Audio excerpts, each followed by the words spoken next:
So, back now down to earth, and research commissioned by the BBC shows as many as 3 million homes may need to be covered by the government's promise to provide universal broadband. The findings show that suburban homes, as well as those in the countryside, are struggling to get a reasonable broadband connection. Our technology correspondent Rory Kathleen-Jones is in Ulston in Cumbria, where people have been campaigning for better broadband. Rory. Now, we're using a bit of space-age technology of our own. We're actually using the broadband network that they've built around this town. I don't know if you can see down there. We're coming off that laptop. That's where we're broadcasting from, using a signal coming off the hill behind you, which is perhaps why you'll see a little bit of shakiness in the picture. But it's a pretty good connection that they've built around here, and that gives pretty good coverage across the town. The trouble is, if you're further away, if you're deep in the Cumbrian countryside, as we found, you can be stuck in the internet slow lane. It's a lovely place to live, but there is the odd drawback. Meet the Shaws, Caroline, David and their children, Alice and John. They'd love to have broadband, but their home in rural Cumbria is a not spot. So far from the BT exchange, they can only get a dial-up connection. That means when Dad's online, waiting an age for Google to load, nobody else can even make a phone call.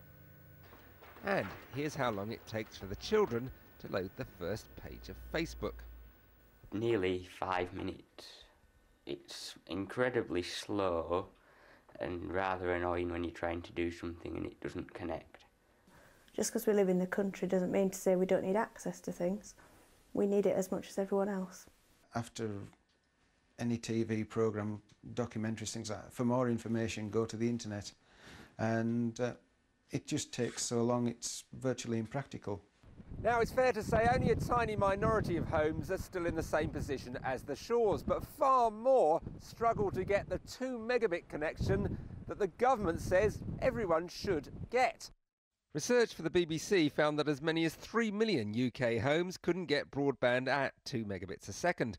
Places with under 2 megs, the blue spots, or under half a meg, the red spots, are spread right across Britain, not just in the countryside, but in and around major cities too. Alston in Cumbria has long been impatient to join the broadband fast lane. This house is just getting hooked up via Wi-Fi to the Cybermore broadband network. They're even digging up the country lanes to lay fibre optic cables and make their community network even faster. So, at his very remote house, a few miles outside Alston, Jules Cady has quite a decent broadband connection. It's beamed across the valley to his house, and without it, he says, his work as a web designer would be impossible. I can be productive in a wonderful area, and I can stay competitive with other people doing similar work in urban areas. In the town or the country, we're all getting more demanding about broadband, but putting all of Britain in the fast lane won't come cheap. Well, with me is the man who's really done an awful lot to make this network, the Cybermore network, work, Daniel Heary. Daniel, is it really doing the job? Are you giving a good broadband service to people over a wide area here? Yeah, I think the great thing about Cybermore is that it's a social enterprise, so the community actually owns the business.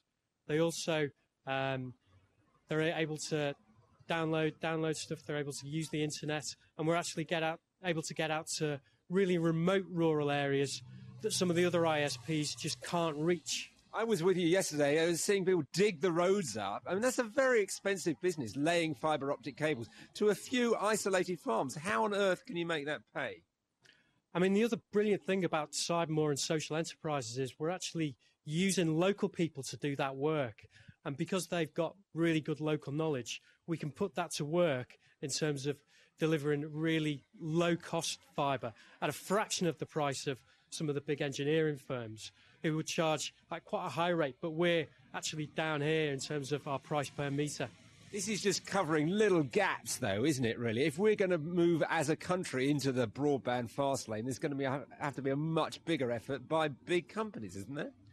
Not necessarily. As a social enterprise, we can bring together finance from the public sector, the private sector, and most importantly, the whole community here. And using that with local knowledge, we can actually deliver fibre at a fraction of the cost of other big providers. Well, Daniel, thank you very much. We've enjoyed using the Cybermore broadband network to broadcast to you today. Hope it's looked good coming back to you. Rory, looks very